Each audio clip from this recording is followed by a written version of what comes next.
stuff happening, or the interesting stuff, shall I say? We can't say that, right? So you have to get permission from the Met or Scotland Yard to fly over the site. So we'll just take the details. Yeah. And we'll perhaps have to get you in for a chat. How does that sound? Decline that, my friend, I'm afraid. You can decline it. Yeah. Or we can consider an arrest. What's your Arrest for what? Contravening the drone regulations. Because I think you're flying that without visualisers. Where is it now? Are you a drone officer? Do you fly drones? I don't need to be. It helps. I'm a police officer. Right. Okay, do you understand? So you deal with crimes. Right, so that... Your understanding... In the UK, policing works under a principle called policing by consent, a social contract where officers are citizens in uniform and their power comes from the people, not just the state. But what happens when that contract is tested? When a citizen with only a camera and a grasp of the law meets an officer who seems to have forgotten the rules, the result can be more than just a routine police encounter. It can become a live lesson in civil liberties, and in this case, we follow citizen journalist DJ Media to the gates of a metropolitan police training facility. In a single afternoon, he'll experience both the best and worst of policing. We'll break down each exchange, claim, and threat to show you exactly what your rights are, and how the law can be your shield against authority overreach. Take it from there, and I bring my drone in from there. Yeah, but what I'm saying, you can't fly it over the site, mate. Oh, it's got to go over. No, mate, because I have to get him, and then he will phone the police, and they will come in. What's your opinion? It's not a matter of opinion, it's a matter of what my boss said and what the Met requests. It's as simple as that, mate. Right. Right? You've got to appreciate, Yeah. I've travelled far today. Yeah. This is my last place for today. Once I've done it, I'm going home, and I want to go home. Yeah, but I have to tell him. Why, you want to go inside? No, just camera. got a camera on there. Okay. Just want to take it across, have a look. To go to... But it's not allowed to do that. It is allowed, yeah. It's a police site. Yeah, it's okay. Our story begins outside a modern fortress of law enforcement. DJ's goal is simple: to film the Metropolitan Police's training facility from a public space using a drone. The first encounter is with private security. They're polite but firm, citing their client's policy against aerial filming. And here's the first crucial legal point: a policy, whether from a company or even the police, does not override the law. In the UK, you are generally free to photograph and film from a public place, including private or government property. The guards are doing their job, but their clients' rules hold no legal authority over someone standing on a public footpath. Then comes a familiar tactic used to intimidate photographers, invoking counter-terrorism. Look, if you do that and they see that over here flying, they're going to look through and they're going to say there's a problem. But you understand, right, that it's lawful to fly it over. It's okay. Well, So- what I'm saying is he's going to find out what's what, and then if he think... I think the police will know the score. Right, so what I'm saying is to you, I don't know that law. Yeah. Right. You should, though, working here. Yeah, but what They I'm should have saying said to you, what you know. they say to us is they don't want people flying things over the site. That's what they tell us. If I agree to stay quite high, out the way of people, yeah. But as I said to you, I have to... It's a chain of command. I have to clarify it. With No, I'm not blaming you. But you know how But it works. in this position, the police should have briefed you on a couple of things, and I would say one is probably drones. What I'll do, mate, I'm going to go... The Terrorism Act 2000 is serious legislation for serious threats. To use it, a police officer must have specific, articulable intelligence suggesting terrorist activity.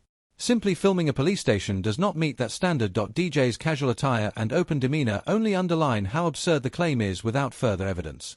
Knowing his rights, he calmly steps onto public land and prepares for his flight.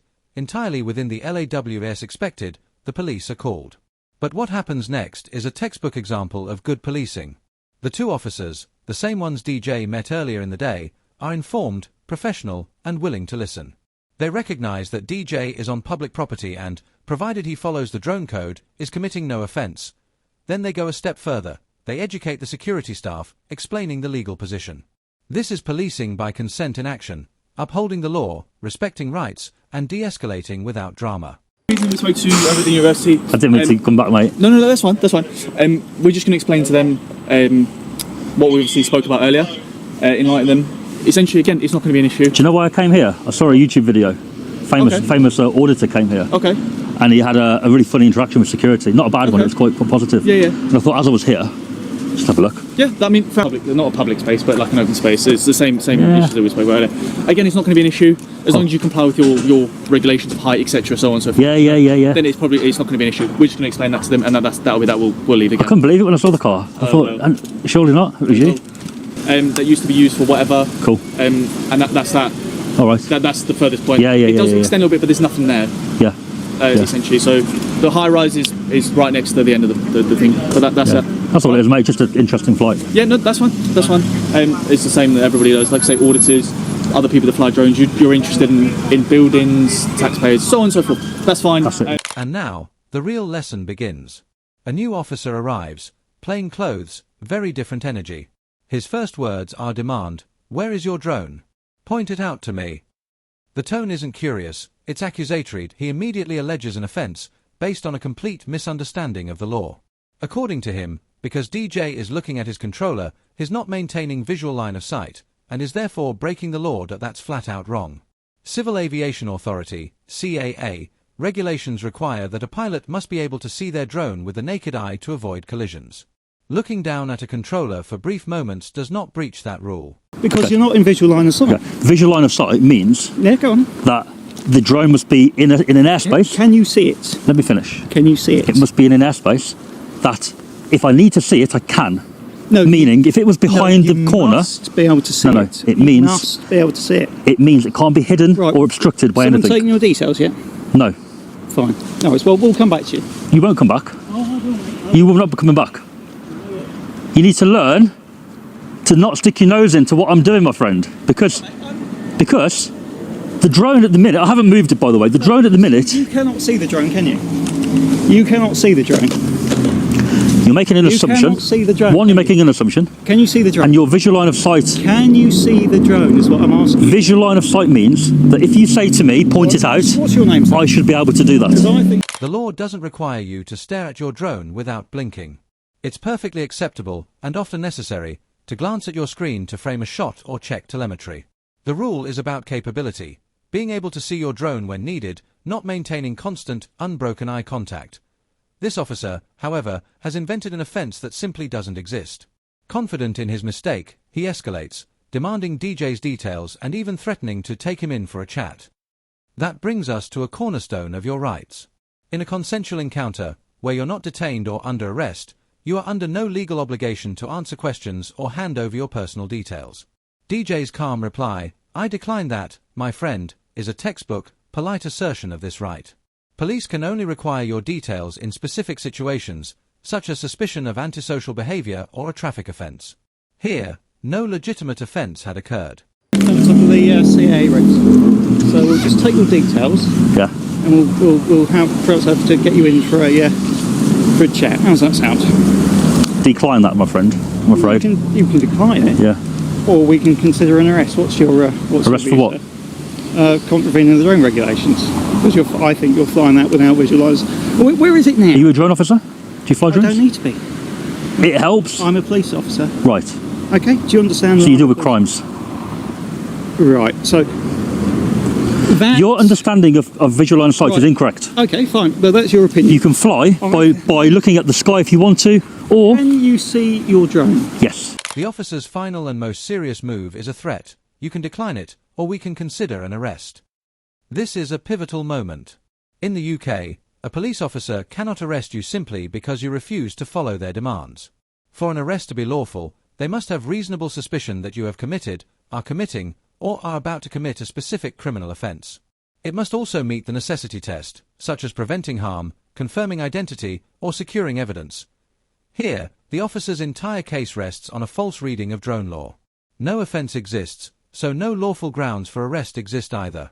This threat is hollow, an unlawful attempt to force compliance through intimidation. Had DJ been arrested here, it would almost certainly qualify as wrongful arrest and false imprisonment, leaving both the officer and the force exposed to a civil claim for damages. I was to point it out to myself and know it's there to avoid conflict or to avoid hitting something, right? A bit more. So you're right if I just take a photo? You've got on the camera shot. Why is that? I don't really care, mate. Why are we all camera shy, sir? I'm not camera shy at all. You've had a bad approach and I'm giving you one back. I'm going to continue flying. I'd almost finished. I'm going to continue flying, and you are committing an offence yourself What's that then? by disturbing the pilot. You know that, right? Well, And I can prove that. Why haven't you landed? I can prove that. DJ, confident in the strength of his legal position, stands firm. He even reminds the officer that distracting a pilot mid-flight can itself breach the air navigation order, a point the officer seems unprepared to hear. With no lawful grounds left to lean on and his threats diffused, the officer has little choice but to walk away. This isn't about being anti-police. It's about being pro-accountability. It's about making sure the principle of policing by consent remains real, a safeguard for every citizen, not just a slogan. Knowledge is your shield. Use it.